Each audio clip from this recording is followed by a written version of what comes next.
लकीरपुर गांव में अजीबोगरीब घटनाएं होने लगी। सभी लोगों के बीच अनजान शक्ति का डर बैठ गया था। गांव के अंदर कोई भी सोना या चांदी पहनकर सोता हुआ चोरी हो जाता। चोरी होने के साथ ही यदि अंगुली के अंदर अंगूठी है तो अंगुली भी कटी मिलती। ऐसे ही बहुत सारी घटनाएं भी सामने आई। कई बार तो गर्दन भी कटी मिली।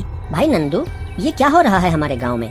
कितनी बहनें और भाई अपने अंग और जान गंवा चुके हैं। सिर्फ चंद रुपयों के आभूषण के लिए कोई इतनी निर्मम चोरियां कैसे कर सकता है? भाई चोर नहीं, मुझे तो कोई मायावी शक्ति लगती है या कुछ ऐसा जिससे हम अनजान हैं। मैंने तो अपनी बीवी को समझा दिया है कि अब तू कोई जेवरात नहीं पहनेगी, पर वो सुने तब ना। सही कहते हो भाई, ये औरतें किसी की नहीं सुनती, बस अपनी चलाती हैं। मैं खुद अपनी बीवी से परेशान हूँ। अब तो भाई सब राम भरोसे है, अब तो ईश्वर ही रक्षा करे हमारी। यह कहकर दोनों अपने अपने घर चले जाते हैं। सुनो हेमा रानी, मैं अभी अभी गांव वालों से मिलकर आ रहा हूँ। उस विचित्र चोर की चर्चा पूरे गांव में है। न जाने कौन नास पीटा है। अरे गहने लेना है तो वैसे ही ले जा, हाथ पैर क्यों काट रहा है? आप खामखा घबरा रहे हैं जी। आप घबराइए मत, हमारा घर सबसे मजबूत बना हुआ है, सबकी तरह झोपड़ी का नहीं है। मक्खी तक नहीं घुस सकती। जब दरवाजे और खिड़कियां बंद कर दी जाएं, तो चोर क्या चीज है। भाग्यवान, पर फिर भी ये गहने वगैरह पहनकर मत सोया कर, क्योंकि सभी डकैतियां रात के समय में ही पड़ रही हैं। नहीं, मुझे ऐसे सजे रहना बहुत पसंद है। वैसे भी ये मेरी माँ की निशानी है, मैं नहीं उतारूंगी। आप मत घबराइए। हाँ। फिर वो दोनों सोने चले जाते हैं। नंदू को इस बात से नींद नहीं आती तो वो टीवी देखने के लिए चला जाता है और वहीं पर सो जाता है। फिर कुछ देर बाद हेमा के चिल्लाने की आवाज आती है। मर गई रे, मैं लुट गई, बर्बाद हो गई। हे राम, ये क्या हो गया मेरे साथ। नंदू वहाँ पर भागता हुआ आता है और वहाँ पर आकर देखता है तो वो घबरा जाता है। हेमा, हेमा, ये क्या हो गया? हे ईश्वर! उनकी चीख सुनकर उनके पड़ोसी भी वहाँ पर आ जाते हैं और हैरान हो जाते हैं।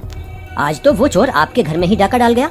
मैंने तो भाभी को पहले ही कहा था इतना सोना नहीं पहना कीजिए, पर भाभी ने मेरी एक न सुनी। भाई मैं तो कह कहकर हार गया, अब देख लो जिद करने का नतीजा। अब मुझे ही ताने मारते रहोगे या डॉक्टर को भी बुलाएगा कोई? नाश पिटो। तभी नंदू फोन करके डॉक्टर को घटना के बारे में बताता है। नंदू भाई, आपका घर इतना मजबूत बना हुआ है, सभी दरवाजे और खिड़कियां भी बंद थे, तो आखिरकार चोर अंदर आया कैसे? सही कहते हो भाई, चोर आया कहाँ से? तभी नंदू देखता है तो पलंग के नीचे एक खड्डा खुदा होता है जो नंदू के घर के पीछे निकल रहा होता है। भाइयों, ये जो भी है परंतु बहुत चालाक और ताकतवर है, तभी तो उसने खड्डा खोद दिया और किसी को पता भी नहीं लगा। हम सबको सावधानी से रहना होगा। फिर सुबह इस बात का पूरे गांव वालों को पता चल जाता है। टीका, हमें गांव वालों की रक्षा करनी होगी, ऐसे तो पूरे गांव में आतंक का माहौल फैल जाएगा।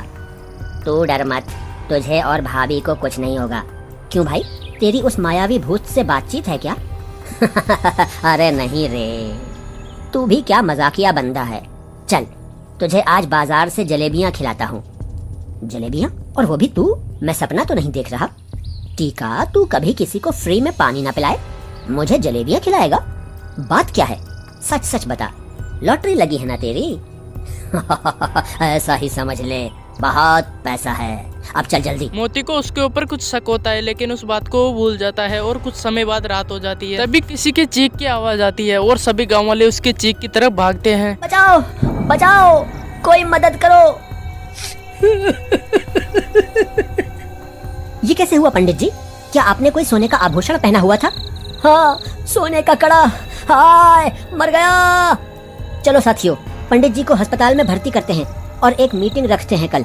इस मायावी चोर का आतंक बढ़ता ही जा रहा है। फिर अगले दिन मोती अपने घर के बाहर बैठा होता है। ओ टीका भाई, ओ टीका भाई, कहाँ जा रहे हो अकेले अकेले? तुम्हें कल की घटना के बारे में कुछ पता है क्या? हाँ, मुझे सब पता है, पर मैं नहीं डरता। अरे भाई टीका, काम धंधा तुम करते नहीं, चार चार सोने की अंगूठियां कहाँ से ले आए? क्या मतलब तुम्हारा? मैंने ये चोरी करी है? फिर वो वहाँ से चला जाता है और मोती को कुछ शक होता है। मैंने ऐसा तो कुछ नहीं कहा इससे, जरूर दाल में कुछ काला है। मैं आज रात जाग कर इस पर नजर रखूंगा। फिर रात होने पर मोती टीका के पलंग के नीचे जाकर छिप जाता है। फिर टीका भूत बन जाता है और गांव के अंदर निकल पड़ता है। मोती भी उसके पीछे पीछे निकल पड़ता है। हे ईश्वर, मुझे कुछ करना होगा, नहीं तो आज एक और मासूम की जिंदगी तबाह हो जाएगी। फिर मोती एक रस्सी लेता है और उसे फंदा बनाकर उसके गले में डाल देता है और उसे बांध देता है और सभी गाँव वालों को आवाज देकर बुला लेता है। अरे भाई मेरी मदद करो। रमेश तुम कुछ गांव वालों को इकट्ठा करो, हमें अभी जाना होगा। और सभी गांव वाले वहाँ पर आ जाते हैं और चोर की सच्चाई भी पता चल जाती है और उसे लाठी से मारते हैं और उसके बाद सभी गांव वाले खुशी खुशी रहने लगते हैं।